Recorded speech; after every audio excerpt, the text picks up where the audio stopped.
पारिवारिक कलह पर रोहिणी आचार्य का एक बयान भी सामने आया है, जिसमें उन्होंने तेजस्वी और संजय यादव पर गंभीर आरोप लगाए हैं। तो झटका देने वाली ये खबर लालू यादव के घर से आई। लालू को अपनी किडनी देने वाली बेटी रोहिणी आचार्य ने पार्टी छोड़ दी है। न सिर्फ पार्टी बल्कि उन्होंने अपने परिवार से रिश्ता खत्म करने का भी ऐलान कर दिया है। मेरा कोई परिवार नहीं है। अब ये जाकर के आप संजय, रमेश, तेजस्वी यादव से पूछिए, मेरा कोई परिवार नहीं है। वही लोग निकाला है हमको परिवार से, क्योंकि रिस्पॉन्सिबिलिटी लेना नहीं है उनको। पूरा दुनिया बोल रहा है जो चाणक्य बनेगा, तो चाणक्य से आप सवाल पूछिएगा। जब कार्यकर्ता चाणक्य से सवाल कर रहा है, पूरा देश दुनिया सवाल कर रहा है कि पार्टी का ये ऐसा हाल क्यों हुआ। अब जब संजय, रमेश, इन लोग का नाम लीजिए तो आपको घर से निकाल दिया जाएगा, आपको बदनाम किया जाएगा, आपको गाली दिलवाया जाएगा, आपके ऊपर चप्पल उठा करके मारा जाएगा। सवाल यह है कि जिस संजय यादव और रमेश की वजह से रोहिणी आचार्य ने पार्टी छोड़ी, आरजेडी में उनकी हैसियत क्या है। यह तो आपको बता दे कि दोनों कोई नेता नहीं बल्कि तेजस्वी के दोस्त कहे जाते हैं। आरजेडी में बड़े बड़े फैसले लेने वाले संजय यादव हरियाणा के रहने वाले हैं। राजनीति से उनका कोई लेना देना नहीं है। वो कंप्यूटर साइंस से ग्रेजुएट हैं। बताया जाता है कि वो तेजस्वी के दोस्त हैं और दोनों साथ में क्रिकेट खेलते थे। फिलहाल संजय आरजेडी से राज्यसभा सांसद हैं। वो तेजस्वी के राजनीतिक सलाहकार भी हैं। वहीं रोहिणी के लिए दूसरे विलेन रमेश भी बिहार नहीं बल्कि यूपी के रहने वाले हैं। मीडिया रिपोर्ट्स के मुताबिक पहले वो डिप्टी सीएम ऑफिस में बैकडोर का काम देखते थे। तेजस्वी को वो पसंद आए और अब वही रमेश उनके रूटीन से लेकर कैंपेनिंग का काम देखते हैं। भाई तेज प्रताप ने तेजस्वी के इन्हीं करीबियों को जयचंद तक कह दिया था, लेकिन तेजस्वी ने इन्हें नहीं छोड़ा। किडनी देकर पिता लालू की जान बचाना हो या पार्टी के लिए प्रचार, रोहिणी हर जगह आगे थी, लेकिन अब उन्होंने सब छोड़ दिया है। वो लिखती हैं, मैंने पार्टी छोड़ दी है, परिवार से भी रिश्ता तोड़ लिया। संजय यादव और रमेश ने यही करने को कहा था, मैं सारे इल्जाम अपने सिर पर लेती हूँ। बेटी रोहिणी से पहले लालू के बड़े बेटे तेज प्रताप ने भी घर छोड़ने की वजह पार्टी के कुछ नेताओं को बताया था। अब देखिए का पार्टी का हारा पार्टी, यही सब पार्टियां वाला हमको बाहर किया घर वाला। हार के बाद तेज प्रताप की पार्टी जेजेडी के इंस्टाग्राम पेज ने उनके बयान को कोट किया, जिसमें लिखा था, जयचंदों ने माननीय लालू यादव की सोच वाली असली आरजेडी को बार बार ठगा और आज बर्बाद कर दिया। मुझे 6 साल के लिए निकालने वालों, जनता ने तुम्हें भी बाहर निकाल दिया। परिवार के 2 लोगों की पार्टी छोड़ने की वजह एक संजय यादव हैं, जो रहने वाले तो हरियाणा के हैं, लेकिन तेजस्वी की दोस्ती की वजह से पार्टी में उनका रसूख काफी ज्यादा है। अपनी बेटी से चोट मिलने के बाद जेडीयू ने लालू प्रसाद यादव और उनके परिवार पर एक पोस्टर के जरिए हमला बोला। नीरज कुमार ने पोस्टर में लालू को धृतराष्ट्र तो राबड़ी देवी को गांधारी के रूप में दिखाया।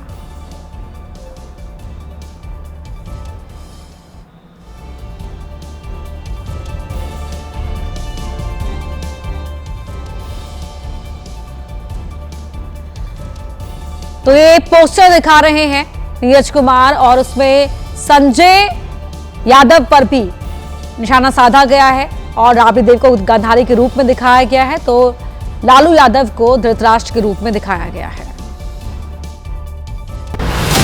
जेडीयू एमएलसी नीरज कुमार ने लालू यादव परिवार पर तंज कसने वाला यह पोस्टर पटना के बेली रोड पर लगवाया। राजधानी पटना में बड़ा जो पोस्टर है वो महाभारत की तर्ज पर लगाया गया है। इस पोस्टर को महाबिहार का नाम दिया गया।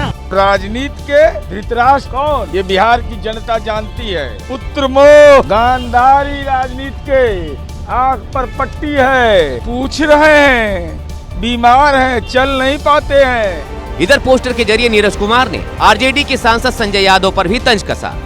संजय देखो तुमको क्या दिख रहा है, तो संजय बोल रहे हैं, महाराज हमको तो हरियाणा का वाला मॉल दिख रहा है। पोस्टर सुर्खियों में छाया तो आरजेडी ने भी पलटवार किया। जनता पोस्टर नहीं देखना चाहती है, वो कुछ भी कर सकते हैं और कुछ भी कह सकते हैं, लेकिन बिहार की जनता जानती है कि बिहार को रसातल में पहुंचाने में किसकी भूमिका रही है। बिहार में प्रचंड जनादेश की सुनामी से पूरा विपक्षी खेमा धराशायी हो गया। इससे पहले बिहार में आरजेडी की बुरी हार के बाद टिकट न मिलने पर कुर्ता फाड़कर राबड़ी देवी के आवास के बाहर चीख चीख कर रोने वाले आरजेडी के नेता मदन प्रसाद का वीडियो एक बार फिर वायरल हो रहा है। सरकार नहीं बनेगा इसका कि 25 को बस्ती बन जाएगा लालू तेजस्वी यादव, क्यों कि बहुत घमंडी है। अरे भेंट नहीं करता है लोगों से। गंभीर आरोप लगाते हुए अचानक जमीन पर गिरकर आरजेडी नेता जब जमीन पर चीखने लगे तो वहां खलबली मच गई। अरे 2 दिन से खाना नहीं खाए। फूट फूट कर रोते हुए मदन शाह ने आरजेडी पर टिकट बेचने का आरोप लगाया। संजय यादव टिकट बेचा है, हमका बोला कि 2 करोड़ 70 लाख दो। टिकट कटने से मदन प्रसाद सदमे में आ गए थे और तभी उन्होंने आरजेडी की हार की बड़ी भविष्यवाणी कर दी। सरकार नहीं बनेगा इसका कि 25 को बस्ती बन जाएगा लालू तेजस्वी यादव, क्यों कि बहुत घमंडी है। अरे भेंट नहीं करता है लोगों से। 19 अक्टूबर को मदन प्रसाद ने रोते रोते जो बात कही थी अब वो सच हो गया है। ऐसे में सोशल मीडिया पर लोग कह रहे हैं कि आरजेडी को शायद मदन प्रसाद का श्राप लग गया। प्रधानमंत्री नरेंद्र मोदी गुजरात के सूरत में पहुंचे थे। इस दौरान उन्होंने एक बार फिर बिहार चुनाव में हुई ऐतिहासिक जीत का जिक्र किया। पीएम मोदी ने कहा कि यदि वो आज बिहार की जनता से मिले बिना सूरत छोड़ देते तो सफर अधूरा रह जाता। पीएम ने बताया कि बिहार की जनता ने उन्हें भर भर के प्यार दिया है। एनडीए गठबंधन जो विजयी हुआ है और महागठबंधन जो पराजित हुआ है, उस दोनों के बीच में 10% जितने वोट का फर्क है। 10%। प्रधानमंत्री मोदी ने अपने भाषण में एक बार फिर से M-Y समीकरण का जिक्र किया। बिहार की माताएं बहनें और बिहार के नौजवान, महिला, युवा, ये एक ऐसा माई कॉम्बिनेशन बना है जिसने आने वाले अनेक दशकों की राजनीति का नींव मजबूत कर दी है। दोस्तों, पीएम ने बिहार की जनता की तारीफ करते हुए कहा कि बिहार के लोगों ने सांप्रदायिकता के जहर को ठुकरा दिया।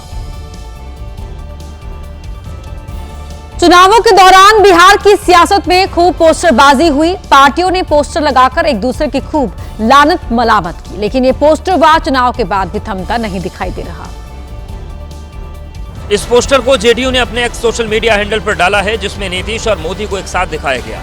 पोस्टर के नीचे भोजपुरी भाषा में मोदी और नीतीश की जोड़ी को हिट बताया गया है। नरेंद्र मोदी और नीतीश कुमार जी के कामों पर विश्वास करके बिहार में इतना बड़ा प्रचंड जीत मिला है। जो M-I समीकरण कहते थे विरोधी दल के लोग, आज यहाँ पे महिला और युवा M-I इधर भी है, तो महिला युवाओं की प्राथमिकता सरकार की रहेगी।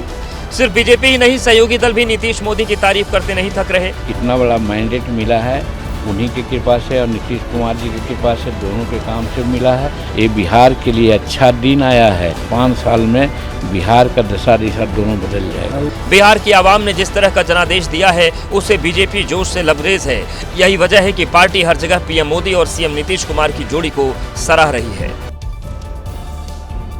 बिहार विधानसभा चुनाव में अगर कोई एक्स फैक्टर बनकर उभरा है तो वो चिराग पासवान है। चिराग सीएम नीतीश कुमार से मिलने उनके आवास पर भी पहुंचे। नीतीश ने भी चिराग का दिल खोलकर स्वागत किया है, शॉल ओढ़ाया और प्रचंड जीत की बधाई दी। बाद में मीडिया को संबोधित करते हुए चिराग ने आरोप लगाया कि आरजेडी नेताओं ने जेडीयू और एलपीजेआर में दरार पैदा करने की कोशिश की। उन्होंने खासतौर पर ये नैरेटिव सेट करना शुरू किया कि 2020 में चिराग पासवान ने खेल किया था जदयू के साथ और 2025 में ये खेल जदयू ने कर दिया चिराग पासवान के साथ। चिराग पासवान ने यह भी दावा किया कि आरजेडी को उसका अहंकार ही ले डूबा, लेकिन नतीजों के साथ चिराग ने साबित कर दिया कि बीजेपी नेतृत्व ने उन पर भरोसा करके एकदम सही दांव खेला था। तमाम दावों और चैलेंज के बाद भी प्रशांत किशोर की पार्टी जनसुराज इस बार एक भी सीट नहीं जीत पाई। अब हार के बाद जेडीयू को 25 सीटें जीतने का चैलेंज देने वाले प्रशांत किशोर से सवाल पूछे जा रहे हैं। चुनाव से पहले प्रशांत किशोर ने कहा था कि जेडीयू अगर 25 सीटें भी जीत गई तो वो राजनीति छोड़ दे। नहीं आएगा, आप चिंता मत कीजिए। जैसे भाजपा को बंगाल में 100 सीट नहीं आया और हमको संन्यास नहीं लेना पड़ा, वैसे जदयू को बिहार में 25 सीट नहीं आएगा। 25 तो क्या, नीतीश कुमार की जेडीयू अब प्रशांत किशोर की भविष्यवाणी से 3 गुना से भी ज्यादा सीटें जीत गई। जेडीयू की बम्पर जीत के बाद जनसुराज को जवाब देते नहीं बन रहा। आप वो तिथि याद कीजिए जब प्रशांत जी ने कहा था कि 25 सीटें नहीं आएंगी तो छोड़ देंगे। उसके बाद तो जब पूरा चुनाव प्रभावित होगा तो वो 25 सीटें बढ़ेंगी। नीतीश सरकार की मुफ्त योजनाओं की वजह से जेडीयू की सीटें ज्यादा बढ़ने की दलील देने वाले जनसुराज के अध्यक्ष अब पत्रकारों के सवाल प्रशांत के पाले में डाल रहे हैं।